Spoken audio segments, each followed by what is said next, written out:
Topic natin about LPG ships. Bakit merong refrigeration system or reliquefaction system yung LPG ships or LPG vessels?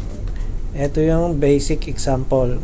Air conditioning unit natin sa barko. Compressor, motor, condenser, and then receiver. Yung receiver natin, nandyan na accumulate or dyan natin store. Pag na-pump down natin yung system natin, yung R404 refrigerant natin. Ang Freon, make brand yan. Ang tamang term, refrigerant. Boiling point, minus 46. Yung R404 natin. Yan yung refrigerant natin. And then, i-compare natin. Halos walang pagkakaiba. Example, vapor, suction, galing sa tangke natin yan. May tank tayo. Ito, suction separator. And then, papuntang compressor, first stage suction, and then papuntang discharge. Dadaan pa siya ng economizer or intercooler, tapos suction na naman sa second. Ang labas niya second stage, tapos papuntang condenser. Ang condenser, seawater pa rin yung cooling medium niya, and then papuntang receiver or accumulator. Sa aircon natin, di ba, yung may sight glass, eto yung receiver natin. Diyan mo makikita yung liquid.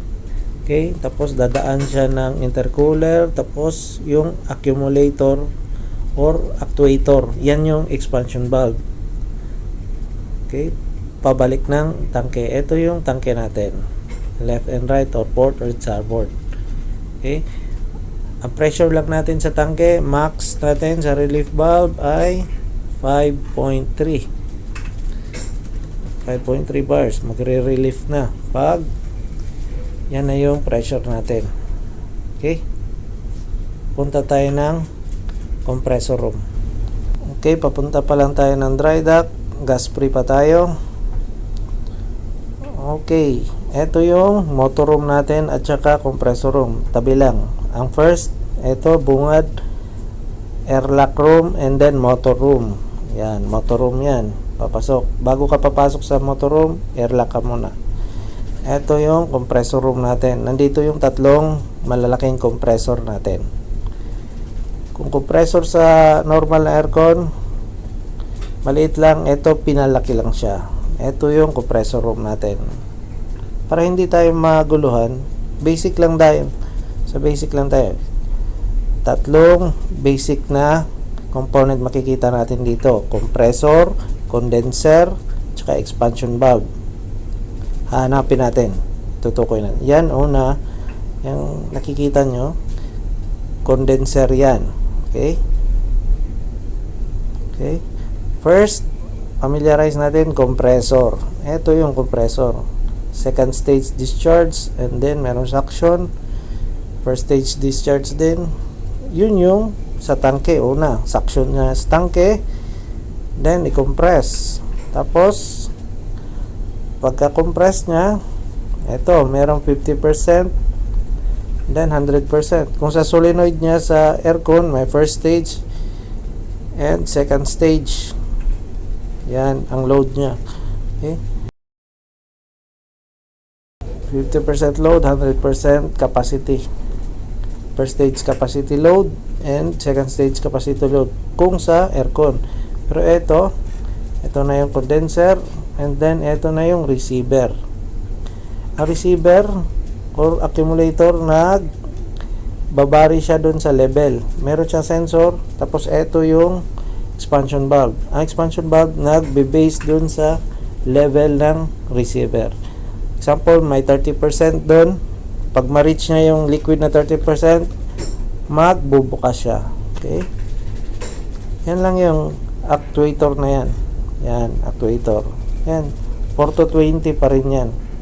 Ang signal niya 4 to 20 milliamps. Galing dun sa liquid receiver na or liquid accumulator na level transmitter.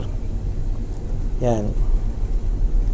Tapos yung actuator na yan, 3 to 15 PSI air ang nag-control. PI pa rin, current of pressure. Okay. Ito na yung suction drum, and then economizer. Yan yung economizer, intercooler lang yan. Sa first stage, papuntang second stage. Yan, suction drum or knockout drum. Dapat walang liquid kasi naka-monitor din yung level sensor niya sa ilalim. Pag magka-liquid, shutdown din. Okay, dito sa gilid may naka-monitor na flow switch. Yan yung flow switch. Tapos yan dalawa in and out. Circulation lang yan ng glycol para anti-freeze at saka cooling na rin. Dapat maintain natin ng 35 Celsius ang glycol. Okay, ito yung compressor natin. Malaki, di ba? Okay. Ito, ang karga natin, other cargos, LPGs. Example, butadiene, butane, VCM. Kakarga din tayo ng VCM, ha? Okay. Propylene or propane. Okay, pasukin natin yung motor room. Nandito yung mga motors. Ito yung pinakamalaking motor. Tatlo to siya. Siya ang nagda-drive ng compressor. Ito yung starter niya. May tatlong motor din tayo dito. Okay.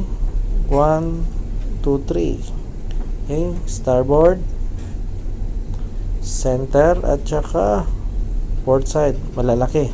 Okay. Tatlong compressor.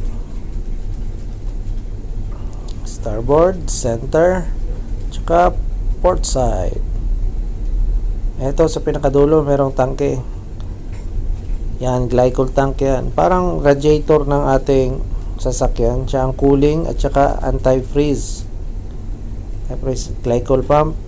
Yan yung iikot sa jacket natin sa compressor. May nagsisirculate dyan sa compressor natin para di ma-freeze or cooling din siya, cooler. Yan, minus 42. Example, propane, boiling point natin. Propane, karga natin, minus 42 lang. Ito yung tangke natin. Diyan nilalagay yung gas para i-liquefy natin. Example, yung propane, i-liquefy natin, ipasok natin dito sa tangke. Yan. May suction, may discharge. Tapos kung mag-diskarga, meron ding deep well pump. Okay? Yung gas gagawing liquid. Papalamigin, tapos balik sa tangke.